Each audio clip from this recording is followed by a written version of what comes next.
હાથીજણમાં આવેલ ખાટુ શ્યામના આ મંદિરે કોઈ પણ ગંભીર બીમારી થોડા જ સમયમાં છૂમંતર થઈ જાય છે. ઓલું કહેવાય છે ને કે જ્યાં સાયન્સ હાર માની જાય ત્યાં શ્રદ્ધા અને વિશ્વાસ કામ કરી જાય. બસ એવું જ કંઈક આ જગ્યાએ થઈ રહ્યું છે. મારી બેબીને સારું છે. પહેલા ખેંચ આવતી હતી.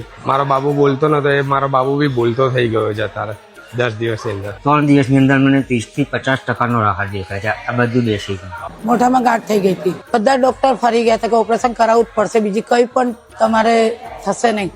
આ ત્રીજી વખત હું આવી છું. બહુ આરામ છે. બહુ ચમત્કારી બાપુ છે અહીંયા. ખાટુ શ્યામ બાબાની બહુ મહેરબાની છે. ઘણું સારું છે મને, અને મને વિશ્વાસ છે કે અહીંયા બાબાના ત્યાં અરજી મૂકવાથી મારું આ કામ પરિપૂર્ણ થઈ જ જશે. અને આવા તો અઢળક લોકો રોજ અહીંયા આવે છે, અરજી ચડાવે છે, અને અહીંથી આપવામાં આવતું સુપારીનું પાણી પીવાથી થોડા જ દિવસમાં તેમની જૂનામાં જૂની બીમારી ગાયબ થવા લાગે છે. અહીં બેસતા બાપુ ખાલી એટલું જ કહે છે કે હારે કા સહારા બાબા ખાટુ શ્યામ હમારા. બધા જ ઉપાયો કરી લીધા હોય અને છેલ્લે કોઈ જ રસ્તો ના દેખાતો હોય તો એકવાર શ્રદ્ધા અને વિશ્વાસ રાખીને અહીંયા પણ આવી જોજો. જો કે વિડીયોમાં આપેલી તમામ માહિતી લોકવાયકા અને લોકમુખેથી સાંભળેલી છે. ગંભીર તબીબી પરિસ્થિતિમાં ડૉક્ટરની સલાહ લેવી હિતાવહ છે. બાકી તો ઘણીવાર જ્યાં દવા કામ ના કરે ત્યાં દુઆ કામ કરી જતી હોય છે.